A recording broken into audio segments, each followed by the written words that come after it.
या देवी सर्वभूतेषु शक्तिरूपेण संस्थिता नमस्तस्यै नमस्तस्यै नमस्तस्यै नमो नमः। जय माता दी भक्तों, आप सभी भक्तों पर माँ भगवती कृपा सदैव बनी रहे। भक्तों, आज 6 मार्च 2026 चैत्र माह शुरू है। तो भक्तों, आप हमारे चैनल पर श्रीमद् देवी भागवत पुराण की कथाओं का श्रवण अवश्य करें। आप पर माँ भगवती की कृपा सदैव बनी रहेगी। भक्तों, माँ भगवती जगत जननी है और सभी कामनाओं को पूर्ण करने वाली देवी है। भक्तों, जो भी मनोकामनाएं होती हैं माँ भगवती अवश्य पूर्ण करती हैं। इसीलिए बहुत ही श्रद्धा और भक्ति के साथ चैत्र माह में उनकी इन कथाओं का श्रवण करना चाहिए। भक्तों, नवरात्रि भी आने वाली है, तो आप प्रतिदिन माँ भगवती की कृपा पाने के लिए देवी भागवत पुराण की कथाओं का श्रवण करें और माँ भगवती का आशीर्वाद प्राप्त करें। तो चलिए भक्तों, आज हम श्रद्धा और भक्ति विश्वास के साथ माँ भगवती का स्मरण करते हुए सुनते हैं देवी भागवत पुराण की कथा का अध्याय 2। सूत जी बोले, बहुत से पौराणिक आख्यानों का श्रवण कर लेने के बाद मुनि श्रेष्ठ जैमिनी ने भूमि पर दंड की भांति गिरकर व्यास जी को प्रणाम करके उनसे आदर पूर्वक पूछा। जैमिनी बोले, समस्त वेद विद्याओं में श्रेष्ठ मुनिवर आपको नमस्कार है। महामते, इस लोक में आपसे बढ़कर वक्ता और कोई नहीं है। मुनि, आपके मुखरावृंद में पुण्यमयी कथा सुनकर मैं कृतार्थ हो गया हूँ, कृतार्थ हो गया हूँ, कृतार्थ हो गया हूँ। इसमें कोई संदेह नहीं है। अब एक दूसरी बात जो मेरे मन में चिरकाल से स्थित है, उसके विषय में सुनना चाहता हूँ। जगत के आदि में उत्पन्न भक्तों की दुर्गम कष्टों को दूर करने वाली तीनों लोकों की माता नित्य स्वरूपा सच्चिदानंद रूपिणी जो भगवती दुर्गा हैं, ब्रह्मा आदि देवताओं के लिए भी दुर्लभ, जिनके दोनों चरणाविंदों को अपने हृदय कमल पर धारण करते हुए विश्वेश्वर शिव सब स्वरूप में स्थित है, उनके अनुपम महात्म्य का आपने जो संक्षेप में वर्णन किया है उससे मेरी तृप्ति नहीं हुई है।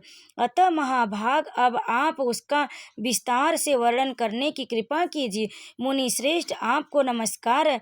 यह मनुष्य शरीर अत्यंत दुर्लभ है। अनेक सैकड़ों जन्मों के बाद इसे प्राप्त कर जिसने उस भगवती के महात्म्य का श्रवण नहीं किया उसका जीवन व्यर्थ है। उनका यह वचन सुनकर सत्यवती पुत्र व्यास जी ने मुनिवर जैमिनी की प्रशंसा करके उनसे कहा। व्यास जी बोले, महामती जैमिनी, आप परम भक्ति तथा ज्ञान से युक्त हैं। वत्स, आपने इस समय बड़ी ही कल्याणप्रद बात पूछी है। इसके लिए आप साधुवाद के पात्र हैं। जिनका श्रवण करके भक्ति और धर्म से शून्य महापापी मनुष्यों का भी इस लोक में पुनर्जन्म नहीं होता और जिसे सुनकर पापी मनुष्य ब्रह्म हत्या आदि पातकों से भी छूट जाता है, उस कथा को आप सुनना चाहते हैं। अतः आप परम भाग्यशाली हैं। मुनि, ब्रह्म हत्या आदि समस्त पाप भी तभी तक मनुष्य को ग्रस्त किए रहते हैं जब तक भगवती का चरित्र उसके कान में पड़ नहीं जाता। यदि सैकड़ों पाप किया हुआ मनुष्य भी इस दुर्गा चरित्र का श्रवण करता है तो उसे देखकर यमराज भी अपना दंड छोड़कर उसके चरणों पर गिर पड़ते। मुनि, उन भगवती के अतुलनीय महात्म्य को बता सकने में भला कौन समर्थ है, जिस महात्म्य का अपने 5 मुखों से भगवान शंकर भी वर्णन नहीं कर सके हैं। वाराणसी क्षेत्र में भगवान शिव उन भगवती का ही ब्रह्म संज्ञक तारक महामंत्र जो गुरु कृपा से मुझे प्राप्त हुआ उसे तत्परता पूर्वक आकर मुमुक्ष जनों के कान में कहते हुए उन्हें निर्वाण नामक महामोक्ष प्रद प्रदान करते हैं। महर्षि जैमिनी, मोक्ष तथा निर्वाण पद प्रदान करने वाली वे भगवती सभी मंत्रों की एकमात्र बीज स्वरूपिणी है। महामते, सभी वेद मोक्ष प्रदान करने वाली उन भगवती को वहाँ के समस्त मंत्रों की अधिष्ठात्री देवता कहते हैं। सशक, खरगोश, मशक, मच्छर आदि तथा और जो अन्य प्राणी इस पृथ्वी पर है उन्हें मोक्ष देने के लिए भगवान शिव वाराणसी पुरी में दुर्गा यह तारक मंत्र कान में शिवम प्रदान करते हैं। मुनि श्रेष्ठ जैमिनी एकाग्रचित होकर आप उसे सुनिए। मैं शिव नारद संवाद रूप महान पापों का नाश करने वाले अतुलनीय दुर्गा महात्म्य का विशेष विस्तार के साथ वर्णन करूंगा। एक समय की बात है, सभी देवतागण मंदर पर्वत पर एकत्र हुए थे। वहां पर गंधर्वों सहित सभी ऋषिगण भी आए हुए थे। अनेक प्रकार के वृक्षों से व्याप्त सुगंधित और विकसित पुष्पों की गंध से दिशाओं को सुरभित करने वाले और सुमेर शिखर के समान प्रतीत होने वाले उस रमणीक गिरि श्रेष्ठ मंद्राचल के पृष्ठ पर बैठे हुए भगवान कृष्ण और भगवान शिव को देखकर महर्षि नारद मुनि ने हाथ जोड़कर विनम्रता पूर्वक भगवान शिव से पूछा। नारद जी बोले, भक्तों पर कृपा करने वाले तथा तीनों लोकों में वंदनीय देवेश, ज्ञानियों में श्रेष्ठ और विशुद्ध आत्मा वाले आप ही ब्रह्मा नाम से जाने जाते। परमेश्वर केवल आप ही वास्तविक तत्व को जानते हैं। आप तीनों लोकों को पवित्र करने वाली गंगा जी को आदर पूर्वक अपने सिर पर धारण करते हैं और चंद्रमा को अत्यंत सुंदर देखकर आपने उन्हें अपने सिर का आभूषण बनाया है। सर्वज्ञ, इस समय मैं आपसे जो पूछ रहा हूँ उसे आप मुझे बताने की कृपा करें। महेश्वर शिवम, आप भगवान विष्णु और जगतपति ब्रह्मा, इन देवताओं की भक्ति पूर्वक उपासना करने से परम पद प्राप्त होता है। तो फिर तप के द्वारा आप लोगों का उपास्य देवता कौन है?